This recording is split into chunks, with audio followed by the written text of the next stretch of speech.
हाँ, तो यहाँ पे देख सकते हैं डीएमएल कमांड्स। तो डीएमएल का मतलब होता है डेटा मैनिपुलेशन, डेटा को मैनिपुलेट करना, नया रिकॉर्ड इंसर्ट करना, अगर एग्जिस्टिंग रिकॉर्ड है तो उसमें कोई चेंजेस करना।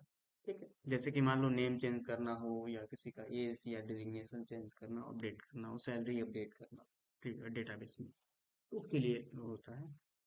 फिर डिलीट करना रिकॉर्ड्स को। ठीक है, तो एक पार्टिकुलर स्पेसिफिक रिकॉर्ड्स को अगर मुझे डिलीट करना हो डेटाबेस से, तो हम डिलीट कमांड भी चला सकते हैं। तो तीन कमांड्स होते हैं, insert, update and delete command. ठीक है, तो सबसे पहले आते हैं हम इस पे, इंसर्ट, इंसर्ट से स्टार्ट करते हैं। ठीक है, हाँ, डीएमएल, डेटा मैनिपुलेशन लैंग्वेज होता है। मैनिपुलेट का मतलब होता है इंसर्ट अपडेट, यही मैनिपुलेशन का मतलब यही होता है, मैनिपुलेट, डेटा को मैनिपुलेट करना। ठीक है, तो पहला है इंसर्ट। अब जैसे कि देखो, हमारे पास एक टेबल किस नेम से, यूजर्स नेम से, एक, और वो किस में, बैंक में। तो यहाँ पे मैं इस डेटाबेस को सेलेक्ट कर लेता हूँ। डेटाबेस हमारा सेलेक्ट हो गया, और उसमें हमारा डेटा क्या है वो हम चेक कर लेते हैं। ठीक है, और डेटा, ठीक है। तो अगर मुझे इसमें एक डेटा इंसर्ट करना हो तो कैसे इंसर्ट करूंगा मैं? तो इंसर्ट करने के दो तरीके हैं। या तो आप सेलेक्टेड लिस्ट को आप इंसर्ट करो, सेलेक्टेड लिस्ट को, पहला क्या होता है, सेलेक्टेड लिस्ट दो, उसके बाद वैल्यूज सप्लाई करो। तो सबसे पहले हम क्या करते हैं, लिखते हैं इंसर्ट, इंसर्ट इनटू, देन क्या कमांड लिखते हैं। अब इसमें कैपिटल या स्मॉल दोनों में लिख सकते हैं। जो एसक्यूएल का कोड होता है ना, वो केस इनसेंसिटिव होता है, सेंसिटिव नहीं होता। अगर मैं इंसर्ट को स्मॉल लेटर में लिखूं तब भी वो एग्जीक्यूट होगा। ठीक है, ये ध्यान दें। उसके बाद क्या है, टेबल का नाम लिखेंगे, तो टेबल का नाम हमारे क्या है, यूजर्स। ठीक, इंसर्ट इनटू यूजर्स। ठीक है, देन उसके बाद मुझे अप्लाई करना है भाई, कि मुझे क्या क्या इंसर्ट करना है, क्या क्या इंसर्ट करना है। तो हम सबसे पहले देख लेते हैं कि हमारा जो टेबल है उसका स्ट्रक्चर क्या है। तो स्ट्रक्चर हम देख लेते हैं, जैसे कि मैंने यहाँ पे डिस्क्राइब किया स्ट्रक्चर ऑफ द, तो ये प्राइमरी की, ठीक, और कुछ तो अप्लाई नहीं है इस पे। ठीक, तो हमने कहा कि भाई उसमें मुझे क्या क्या इंसर्ट करना है, केवल आईडी और यूजर नेम इंसर्ट करना है, या आईडी और ईमेल आईडी इंसर्ट करना है। हाँ बोलिए। हाँ देखिए, यहाँ पे पूरा उसका डिटेल आ गया, कितने फील्ड्स हैं, क्या क्या टाइप्स किया गया है, नलेबल है या नहीं, प्राइम कोई की लगा है कि नहीं, जिसको कांस्टेंट बोलते हैं। देन डिफॉल्ट वैल्यू क्या है, तो डिफॉल्ट वैल्यू सब में नल है। ठीक, एंड देन एक्स्ट्रा कुछ है उसमें अप्लाई किया गया है कि नहीं, इस तरीके से। तो वो चीजें यहाँ पे लिखी। हाँ, इस रिजल्ट कीवर्ड्स हैं, जैसे कि कीवर्ड या क्लास बोलते हैं, एसक्यूएल में क्लास बोलते हैं उसका। ठीक है, प्रोग्रामिंग में जब हम आते हैं तो उनके जो कीवर्ड्स होते हैं उनको रिजल्ट कीवर्ड्स बोलते हैं। ठीक है, यहाँ पे सेलेक्ट एक क्लास, और जो आपका डिस्क्राइब है ये भी एक क्लास है। ठीक है, क्लास या कीवर्ड भी बोल सकते हो। ठीक है, तो क्लास बोलते हैं। देन उसके बाद देखो यहाँ पे क्या इंसर्ट करना है, जैसे कि मुझे क्या इंसर्ट करना है, यहाँ पे मैं लिख दिया मैंने आईडी, मुझे इंसर्ट करना है। ठीक, उसके बाद मैंने लिख दिया यहाँ पे ईमेल इंसर्ट करना है। क्या, ईमेल। उसके बाद मैंने लिखा वैल्यूज, कर दिया वैल्यूज। तो पहले मैं सेलेक्ट कर लूँ इसमें आईडी, क्योंकि आईडी में मैंने प्राइमरी की लगा रखा है, तो ये यूनिक होगा हमेशा। ठीक, यूनिक होगा, इसलिए हम डिस्कस करेंगे प्राइमरी की पे। तो देखिए यहाँ पे 5 तक हमारा आईडी है, तो यहाँ पे मैं 5 के आगे 6 लिख देता हूँ। ठीक है, 6। देन फिर मैंने यहाँ पे कॉमा लिखा, और उसके बाद नेक्स्ट वैल्यू हमको ईमेल पास करना, नेक्स्ट वैल्यू हमको ईमेल पास करना, तो मैंने ईमेल यहाँ लिख दिया। ईमेल वैसे मैंने लिख दिया xyz@gmail.com। वैसे डमी ईमेल मैंने डाल दिया, देन सेमीकोलन। अब देन यहाँ पे सेलेक्ट करेंगे और यहाँ पे एग्जीक्यूट कर देंगे। तो देखिए यहाँ पे क्या आ रहा है, user name does not have a default. ठीक, मतलब उसके अंदर डिफॉल्ट वैल्यू नहीं है, देखो रिस्ट्रिक्ट कर दिया उसने। ठीक, तो यूजर नेम में जाएंगे तो देखो क्या है, डिफॉल्ट वैल्यू नो।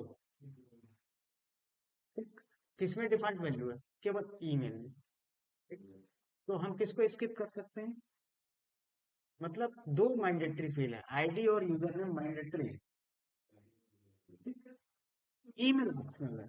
तो यहाँ पे हम क्या करेंगे, लिख देंगे यूजर नेम। यूजर नेम यहाँ पे डालो आप। तो मैंने दिया है यहाँ पे यूजर नेम XYZ12। ये दिस इज यूजर नेम।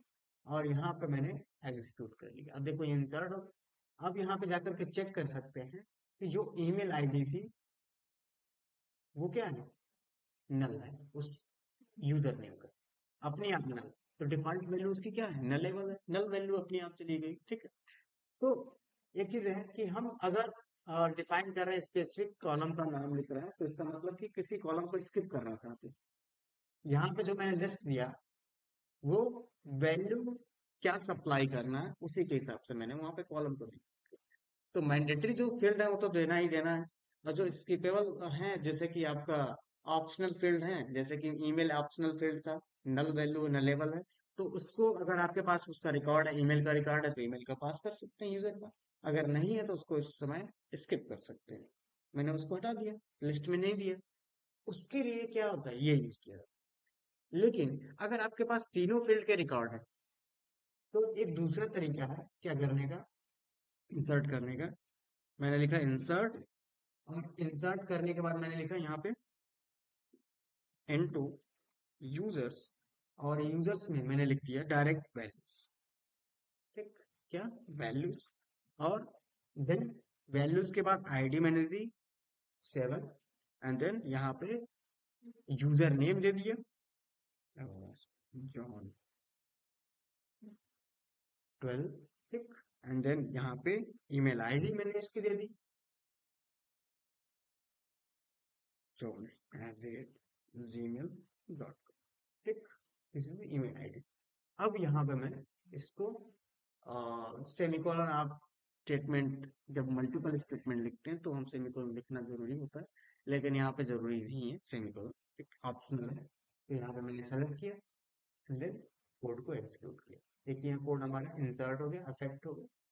अब यहाँ पे आप सेलेक्ट करके देख सकते हैं कि हमारा रिकॉर्ड क्या आया। तो यहाँ पे देखते हो रिकॉर्ड, आपने जो 7 आईडी में डाला फील्ड में, यूजर नेम। ठीक, तो अगर हमने यहाँ पे सप्लाई नहीं किया कि किस फील्ड को ऐड करना है, तो वो क्या होता है, डिफॉल्ट सीक्वेंस को फॉलो करता है। हाँ, कि अगर आईडी पहले है, पहले बना हुआ है, तो आईडी पहले ही डालना है। ठीक, लेकिन इसमें ऐसा नहीं है। इसमें जो हमने लिस्ट दिया इसमें ऐसा नहीं है, आप आईडी बाद में कर दो और यूजर नेम पहले कर दो, तो उसी हिसाब से पास करना पड़ेगा। मतलब जो आपने लिस्टिंग की है उसके हिसाब से पास। और यहाँ पे अगर आपने लिस्टिंग नहीं की है तो वो क्या होगा, टेबल के अकॉर्डिंग, जो टेबल का डिफॉल्ट सीक्वेंस है कॉलम का, उसी में पास करना होगा। और जितने नंबर ऑफ कॉलम से सबका वैल्यू सप्लाई करना पड़ेगा साथ साथ। हम्म। हाँ। हम्म। तो अब देखिए यहाँ पे मैं चेंज कर दूं कि आईडी यहाँ पे चेंज कर दिया, यहाँ पे फिल कर दिया। मैं केवल इसकी बात कर रहा हूँ, इसमें सीक्वेंस चेंज कर सकते हैं, इसमें कर सकते हैं, इसमें नहीं, क्योंकि आपका हमने कोई स्पेसिफिक दिया नहीं, तो उसको कैसे कंसीडर करेगा। तो वो क्या है, टेबल के डिफॉल्ट सीक्वेंस से कंसीडर करता है। ठीक, नहीं नहीं, ये जो वैल्यू है, ये वैल्यू, ये इसको कंसीडर करता है। अब यूजर नेम क्या होगा, मैं यहाँ पे पहले यूजर नेम पास करूंगा तब वो यूजर नेम में जाएगा। ठीक? तो पहला जो यूजर नेम हमने लिस्ट दिया लिस्ट में, तो यूजर नेम मैंने दे दिया ABC। ठीक, एंड देन फिर यहाँ पे मैंने ईमेल आईडी दे दी, सॉरी आईडी दे दी। आईडी यहाँ पे दे देता हूँ मैं 8। अब यहाँ पे इंसर्ट करें, बिल्कुल इंसर्ट हो गया हमारा। ठीक, क्या वैल्यू था, ABC। अब यहाँ पे जाकर देखेंगे तो वो उसी फील्ड में जाकर के इंसर्ट हुआ है जिस सीक्वेंस मैंने दिया है। तो यहाँ पे देखो ABC यूजर नेम है और आईडी आईडी। ठीक, तो आप जिस सीक्वेंस को यहाँ पे डालोगे, उस सीक्वेंस को ये वैल्यू लिस्ट जो है वो फॉलो करना चाहिए। ठीक है, तो उसके अकॉर्डिंग हम यहाँ पे वैल्यू सप्लाई करेंगे, जो आपने वैल्यू लिस्ट यहाँ पे दे रखी है। ओके, तो ये हो गया। तो इंसर्ट करने के दो तरीके हैं। पहला, आप कॉलम नेम और वैल्यू दोनों स्पेसिफाई कीजिए कि आपको क्या डालना है। देन सेकेंड होता है, सेकेंड वे होता है if you adding values of all columns, कि ऑल कॉलम्स की वैल्यूज अगर सप्लाई करनी ही है तो कॉलम लिस्ट देने की जरूरत नहीं पड़ती, तो उसकी कोई रिक्वायरमेंट नहीं। जब आप अपने हिसाब से कुछ कॉलम्स को स्किप करना चाहते हो तो तब कॉलम लिस्ट की रिक्वायरमेंट होती है, मतलब कि कस्टम वैल्यू सप्लाई करना, ठीक है, कि कुछ कॉलम को स्किप करना है, कुछ को आपको वैल्यू सप्लाई करना है, ठीक है। अब आते हैं नल वैल्यू। तो देखेंगे यहाँ पे कई ऐसे फील्ड हैं जिसमें नल वैल्यू चलेगा ईमेल में, ठीक। तो नल वैल्यू एग्जैक्टली देखिए नल वैल्यू होती है क्या है, null value is a field with no value. तो जैसे ही मैंने ईमेल के अंदर कोई वैल्यू अगर नहीं डाली तो क्या उसमें बाय डिफॉल्ट क्या वैल्यू चली गई, सेव हो गई, नल वैल्यू सेव हो गई। तो नल वैल्यू एक तरह से क्या होता है, कह सके मिसिंग वैल्यूज, या कोई वैल्यू अगर नहीं पास करते हैं तो उसकी जगह पे बाय डिफॉल्ट चली जाती है। तो कई ऐसे फील्ड होते हैं जिसमें आपने रिस्ट्रिक्शन लगा रखे हैं, जैसे कि नॉट नल। तो नॉट नल एक रूल होता है, कांस्टेंट होता है, ठीक, जो आगे हम इसके बारे में डिस्कस करेंगे। अगर किसी कॉलम पे वो लगा दिया जाता है तो नल वैल्यू भी इंसर्ट नहीं करता। तो उसमें वो क्या होता है, मैंडेटरी पार्ट हो जाता है कि उसके अंदर वैल्यू डालना ही डालना है, ठीक, इंसर्ट करना वैल्यू। हाँ, मतलब कि अगर इंटीजर है तो जीरो डालिए, ठीक। अगर आपका टेक्सचुअल है तो आपको क्या करना, टेक्सचुअल ब्लैंक टेक्स्ट भी डालना पड़ेगा, ठीक है। तो वो तरह से अप्लाई हो जाता है। लेकिन अगर वो ब्लैंक टेक्स्ट कितनी बार डालोगे आप, अगर वो यूनिक की भी लगा गया है, मतलब यूनिक डेटा होगा, तो ब्लैंक टेक्स्ट भी एक बार लगा सकते हो, ब्लैंक टेक्स्ट दूसरी बार लगाओगे तो उसको डुप्लीकेट मानेंगे, डुप्लीकेट वैल्यू होगी। इसी तरीके से क्या होता है, रिक्वायरमेंट के अकॉर्डिंग हम चीजों को पास करते हैं। तो मोस्टली क्या होता है, ईमेल को यूनिक कर दिया जाता है, नॉट नल, ठीक है।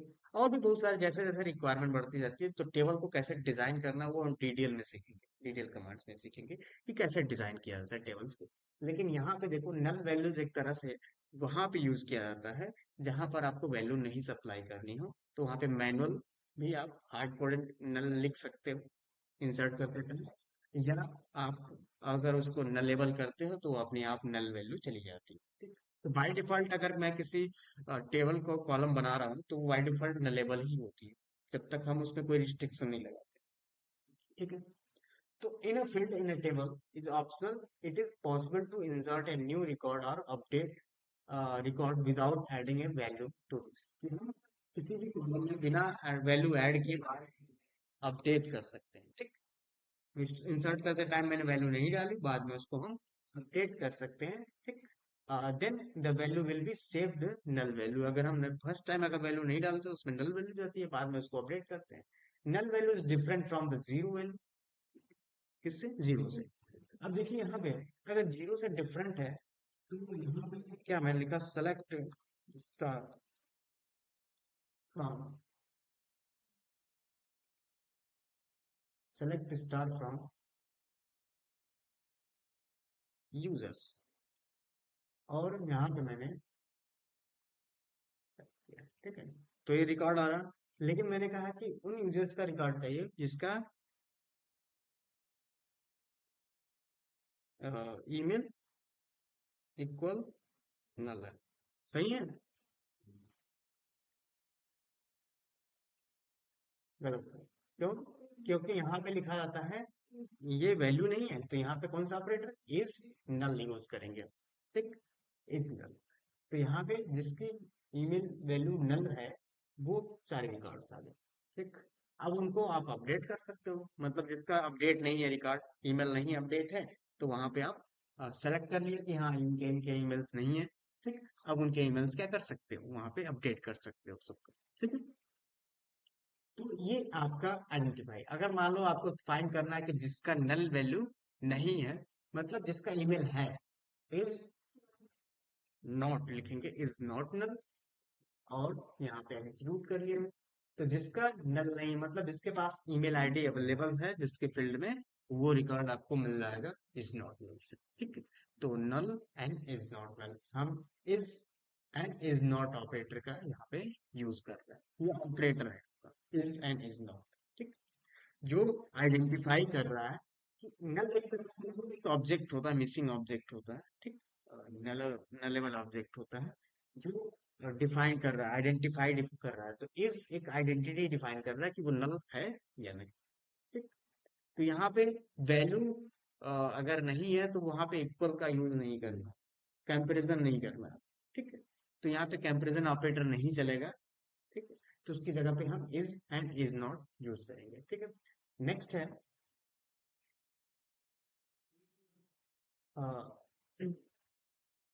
अपडेट। हम अपडेट कैसे करेंगे? अगर मान लो मैंने ईमेल आईडी डिफाइन कर लिया कि जिसका नल है, अब उसके रिकॉर्ड को, अब किसका रिकॉर्ड नल है, तो हम चेक कर लें से रहा, अब उसका ईमेल आईडी मुझे क्या करना है? अपडेट करना है। तो अपडेट करने के लिए देखो, अपडेट करने के लिए हम एक साथ मल्टीपल रिकॉर्ड को भी अपडेट कर सकते हैं। अगर मैं आईडी को सर्च करूंगा तो एक ही आएगा ना, आईडी यूनिक होगी। ठीक। तो अगर आईडी के थ्रू अपडेट करूंगा तो एक रिकॉर्ड अपडेट होगा। अगर मान लो मैं नेम के हिसाब से अपडेट करूं तो क्या होगा? हाँ, लेकिन यहाँ पे नेम फील्ड नहीं है, यूजर नेम है, तो यूजर नेम क्या है? यूनिक। ठीक।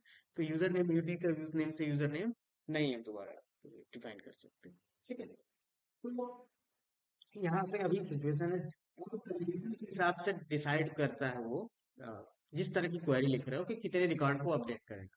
एक ही क्वेरी मल्टीपल रिकॉर्ड को भी अपडेट कर सकती है, और एक ही क्वेरी सिंगल रिकॉर्ड को भी अपडेट कर सकती है। अब डिपेंड करता है कि आपका कंडीशन कैसा है, कि आपने कंडीशन दिया कि आप केवल आईडी, जिस आईडी को मैच कर रहे हो उसको अपडेट करना। अगर आपने दिया कि मल्टीपल आईडी मैच हो उसका रिकॉर्ड अपडेट करना, तो उसके लिए जैसे कि मान लो यहाँ पे मुझे इसका और इसका सेम क्या करना है, आईडी, ईमेल आईडी करना है 8 and 7 का। पहले एक का मैं अपडेट करता हूँ, जैसे मैं राकेश का अपडेट करता हूँ।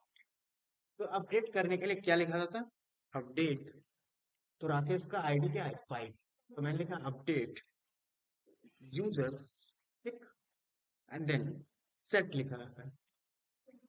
ठीक। Update users and then set. तो सेट क्या लिखूंगा मैं? ईमेल। ठीक। और ईमेल इक्वल, यहाँ पे मैंने लिख दिया सिंगल कोट के अंदर, राकेश 1, राकेश 4n@gmail.com। देन ये सेट हो गया। अगर मुझे कोई और कॉलम, इसमें और भी कॉलम होते एज होता, तो मैं कॉमा करके उसको भी लिख दिया कि एज मुझे अपडेट करना है 20 करना। ठीक। इस तरीके से आप, अभी तो हम लिख रहे हैं, अभी कंडीशन देना बाकी है। ठीक। तो अभी क्या है कि अब और भी कॉलम है, तो सेट एक बार लिखा जाता है, उसके बाद क्या क्या सेट करना है वो लिख दो, क्या क्या सेट करना है वो लिख दो। ठीक। तो पहले लिखा मैंने अपडेट यूजर्स, उसके बाद सेट, और उसके बाद ईमेल में ये सेट करना है, एज में ये सेट करना है, तो एज फील्ड तो है नहीं। ठीक। तो मैंने एक बताया मल्टीपल फील्ड्स को अपडेट करना है एक बार में, तो वैसे कर सकते हैं। ठीक है। तो अभी मैंने इसको हटाया। ठीक। कि अगर मल्टीपल फील्ड्स को भी करना है तो यहाँ पे कॉमा करके आप बढ़ा सकते हैं। ठीक। उसके बाद जब सारे फील्ड को लिख दिया कि हाँ इसको अपडेट करना है, तो उसके बाद लिख देना आप कंडीशन। तो कंडीशन के लिए वेयर लिखा होता है। ठीक। जैसे हमने सेलेक्ट में लिखा, तो अपडेट करते टाइम भी वेयर लिखा जाता है, और वेयर के बाद मैंने लिखा कि क्या मुझे मैच करना है, आईडी इक्वल। ठीक है। ID equal 5। इसमें मिनिमम एक स्पेस, सिंगल स्पेस आपको देना रिक्वायर्ड होता है। ठीक। यहाँ पे तो update users set where ID equal this. ठीक। फिर मैंने यहाँ पे इसको सेलेक्ट किया, और सेलेक्ट करने के बाद यहाँ पे एग्जीक्यूट किया। अब एग्जीक्यूट करने के बाद यहाँ पे रिकॉर्ड्स को हम जाके चेक करते हैं, नंबर 5 के रिकॉर्ड्स को। तो यहाँ पे नंबर 5 के रिकॉर्ड्स को सेलेक्ट करेंगे सबसे पहले, और देखिए नंबर 5 का जो ईमेल है वो अपडेट हो चुका है। क्लियर?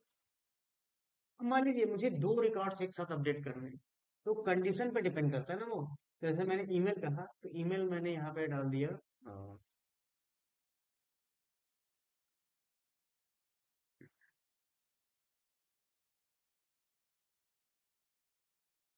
यहाँ पे लिखिए sample@email, दो लोगों का ईमेल एक ही है। तो मुझे क्या करना होगा, जैसे कि मान लो अ, इसका XYZ का और ABC का दोनों का ईमेल मुझे सेम रखना है। ठीक? मतलब एक ही ईमेल अपडेट होता है दोनों में। तो मैं लिखूंगा यहाँ पे वेयर आईडी इन, और इन के अंदर मैं यहाँ लिस्ट दे दूंगा क्या, 6 एंड 8, तो यहाँ पे पहले लिखूंगा 6 एंड देन 8। फिर 6 और 8 जो आईडी होगी अगर मैच होगी तो दोनों का ही आईडी में ईमेल में ये ईमेल अपडेट हो जाएगा। तो मल्टीपल हो गया ना, मल्टीपल आईडी सर्च कर रहे हैं और उस मल्टीपल आईडी को एक ही ईमेल अपडेट कर रहे हैं। तो वही मैंने बताया, कंडीशन पर डिपेंड करता है कि कितने रिकॉर्ड में। अगर मैं एक आईडी को मैच कर रहा हूँ तो एक ही रिकॉर्ड अपडेट होगा। ठीक। दो आईडी को मैच कर रहा हूँ तो दोनों आईडी अगर मैच हो गया तो दोनों रिकॉर्ड अपडेट हो जाएगा। ठीक। ठीक। तो कंडीशन केयरफुली लगाना चाहिए। अगर आपका रिकॉर्ड अपडेट हो गया तो रिस्टोर नहीं होता वो डेटा। डेटाबेस में रीस्टोर का सिस्टम नहीं है। तो पहले आप क्या कीजिए, मैनिपुलेशन करने के पहले बैकअप ले लीजिए डेटाबेस का। ठीक है। इसीलिए क्या होता है कि अगर आपका मिलियंस ऑफ डेटा है तो उसमें बहुत ही केयरफुली काम करना होता है। तो उसमें अगर एक बार कुछ डिलीट भी कर दो तो वो रिस्टोर नहीं, इसको ऐसा कोई सिस्टम नहीं है। तो आपको मैनुअल रिस्टोर बैकअप एक लेकर के रखना होता है, उसके बाद वो चीज अप्लाई करते हैं। ठीक है। हाँ, कई तो ऑटोमेटेड बैकअप्स होते हैं कई सिस्टम में। तो ऑटोमेटेड वो प्रोग्राम होते हैं जिसके थ्रू ऑटोमेटेड बैकअप लिए होते हैं। ठीक है। तो अब जैसे ही मैं इसको एग्जीक्यूट करूंगा, देखो यहाँ पे, तो एग्जीक्यूट करते ही क्या होगा, वो दोनों रिकॉर्ड्स अपडेट हो जाएगा। तो यहाँ पे हम सेलेक्ट कर लेते हैं, सेलेक्ट स्टार फॉर्म, बस इतना सेलेक्ट करूंगा। तो देखिए यहाँ पे एक्स वाई जेड में भी sample at the rate email और इसमें भी sample at the rate email चला गया। ठीक, दोनों में चला गया। दिस इज कंडीशन ऑपरेटर जो वेयर के साथ ही यूज करते हैं। जैसे कि हमने वेयर जो हम सेलेक्ट में पढ़ रहे थे, तो क्या क्या पढ़ा हमने, इन पढ़ा, लाइक कीवर्ड, तो लाइक टेक्सचुअल पैटर्न के लिए यूज किया जाता है। ठीक है। और इन पढ़ा था, बिटवीन पढ़ा था, तो बिटवीन नंबर रेंज या डेट रेंज के लिए यूज करते हैं कि इस डेट से लेकर के इस डेट के बीच में कोई रिकॉर्ड्स मुझे चाहिए। ठीक। या इस रेंज से लेकर के इस रेंज के बीच में जो आईडी है उसका रिकॉर्ड मुझे चाहिए। ठीक। या उसके रिकॉर्ड को अपडेट करना है या डिलीट करना हो। ठीक। तो हम बिटवीन, इन और सबका ये सबका यूज करते हैं। ठीक है। तो ये कंडीशंस होता है, कंडीशंस के लिए हम बिटवीन ये सबका यूज कर लेते हैं। ठीक है। तो डिपेंड करता है कि कंडीशन कैसा है, उस तरह का रिकॉर्ड्स आपका अपडेट होगा। मतलब जितना रिकॉर्ड मैच होगा उतना रिकॉर्ड अपडेट भी हो जाएगा। तो इसीलिए मोस्टली क्या होता है कि जब हम अपडेट करते हैं तो आईडी से मैच करते हैं, जिससे आईडी से एक ही रिकॉर्ड मैच होगा और एक ही रिकॉर्ड अपडेट होगा। ठीक। लेकिन कभी कभी क्या होता है कि जितने भी इम्प्लॉय सबके सैलरी में अगर 20% इंक्रीमेंट करना है तो मैं क्या करूंगा, ऑल एम्प्लॉय में वो चीजें डिफाइन कर दूंगा, कोई कंडीशन नहीं मिलेगा। ठीक है। तो वो उसके लिए अप्लाई होगा। तो उस सिचुएशन के लिए मुझे कोई कंडीशन ही नहीं लगाना, सबका अपडेट करना। तो कंडीशन जो वाला पार्ट है वो स्किप कर देंगे, तो जब हम वहां वो लिखेंगे ही नहीं, ओमिट कर देंगे उसको, तो वो चीज क्या होगी, सब पे अप्लाई हो जाएगी। ठीक। तो आ, ये केयरफुल रहना है कि आपको कंडीशन कब लगाना है कब नहीं लगाना। ठीक है। क्योंकि जब रिकॉर्ड अपडेट हुआ या डिलीट हो जाएगा तो वो रिस्टोर नहीं हो सकता। ठीक है। नेक्स्ट है, देखिए update, be careful when updating records if you omit where clause. कि अगर वेयर क्लास को ओमिट करते हैं या स्किप करते हैं, ओमिट मतलब स्किप मतलब छोड़ देते हैं। ठीक है। अगर नहीं लिखते हैं। ठीक है। तो जब नहीं लिखते हैं तो all record will be updated, update कर देगा। जो रिकॉर्ड आप अपडेट करना चाहते हो सब में वो चीज ऐड कर देगा, सबका ईमेल सेम हो जाएगा। तो पुराना रिकॉर्ड डिलीट हो जाएगा, वो क्या होगा, डिलीट मतलब रिप्लेस हो जाएगा। तो वो रिस्टोर नहीं हो पाएगा फिर दोबारा। हाँ, नहीं आ पाएगा। तो केयरफुली वो चेक करेंगे काम। तो ये वार्निंग दिया हुआ है कि ये चीज आप केयरफुल करेंगे, केयरफुल। माइस्क्वल डिलीट स्टेप, इसमें भी वही चीज होती है कि आप केयरफुल रहेंगे डिलीट करते टाइम, कि कंडीशन लगाना जरूरी है। क्योंकि उसके लिए बिना कंडीशन का एक और कमांड होता है, ट्रंकेट, जो पूरा रिकॉर्ड पूरे टेबल को डिलीट कर देता है। ट्रंकेट मतलब खाली कर देता है, उसमें कंडीशन नहीं होता। तो अगर वो यूज करना है तो ट्रंकेट यूज करो, टेबल को खाली करना है। ठीक। अगर कंडीशन के भी आप पे टेबल को डिलीट करना है रिकॉर्ड को, तो डिलीट कमांड का यूज कीजिए। ठीक। तो अभी हम डिलीट यहाँ पे पढ़ेंगे। तो यहाँ पे अगर मान लो आप डिलीट करना है, अब रिकॉर्ड्स को डिलीट करना है, मान लो किसी एक रिकॉर्ड को डिलीट करना है, जैसे मान लो इसको डिलीट करना है, आईडी नंबर 4। तो देखिए जब हम आईडी नंबर 4 को यहाँ डिलीट कर रहे हैं, मैंने लिखा है यहाँ पे सेलेक्ट स्टार फ्रॉम, हाँ ये तो सेलेक्ट नहीं, हम डिलीट करेंगे तो डिलीट लिखा जाता है, डिलीट, और उसके बाद क्या स्टेटमेंट होगा, फ्रॉम, डिलीट फ्रॉम। ठीक, इंसर्ट के लिए इंसर्ट इनटू लिखा जाएगा सर, हाँ, इंसर्ट इनटू, अपडेट के लिए update users and then set, ये लिखा जाए। ठीक, एंड देन डिलीट फ्रॉम, कहाँ से डिलीट कर रहा है, तो यहाँ पे यूजर से डिलीट कर रहा है, और यूजर से where ID, ID, where ID, हम नेम से, यूजर नेम से भी मैच कर सकते हैं, तो यूजर नेम उस नेम से कोई है नहीं क्या, तो हम यूजर नेम से भी मैच कर सकते हैं, तो मैंने दिया where user name equal Rahul 3, Rahul 3, हाँ, इक्वल ही लिखा जाता है, क्योंकि टेक्सचुअल वैल्यू को कंपेयर करने के लिए इक्वल लिखा जाता है, न्यूमेरिक वैल्यू को भी कंपेयर करने के लिए इक्वल लिखा जाता है, बस नल को कंपेयर करने के लिए इक्वल के लिए is and is not use किया जाता है। ओके, तो यहाँ पे हम टेक्सचुअल वैल्यू को कंपेयर करने के लिए लिख दिया, और वेयर यूजर नेम राहुल थी, देन वो डिलीट आएगा। अब देखो यहाँ पे सेलेक्ट किया, और यहाँ पे मैं रिकॉर्ड्स को चेक कर लेता हूँ, सेलेक्ट करके फिर दोबारा, तो राहुल देखो 3 के बाद 5 आ रहा है, मतलब वो रिकॉर्ड डिलीट हो चुका, तो वो रिकॉर्ड आपका डिलीट हो चुका है वहां से। तो इस तरीके से हम रिकॉर्ड्स को डिलीट कर सकते हैं, मैनिपुलेट करके। ठीक है, तो ये हमारा हो गया डिलीटिंग का, अपडेट डिलीट इंसर्ट का हो गया। ठीक है, तो अगर आप देखिए यहाँ पे कंडीशन नहीं लिखा तो सारे रिकॉर्ड डिलीट हो गए, केवल आपने डिलीट फ्रॉम टेबल का नाम लिख दिया, तो टेबल का रिकॉर्ड डिलीट होगा, टेबल तो रहेगा, स्ट्रक्चर हो जाएगा पूरा, स्ट्रक्चर रहेगा, टेबल टेबल का पूरा रिकॉर्ड खाली हो जाएगा। ठीक, एम्प्टी हो जाएगा, एम्प्टी टेबल। तो ये चीज आपकी अप्लाई होती है। ठीक, अब नेक्स्ट क्लास में हम लिमिट पढ़ेंगे, लिमिट क्या होता है, ठीक है, limit and offset, limit keyword होता है जो सेलेक्ट करते टाइम हम यूज करते हैं। ठीक, तो इतना रह हैं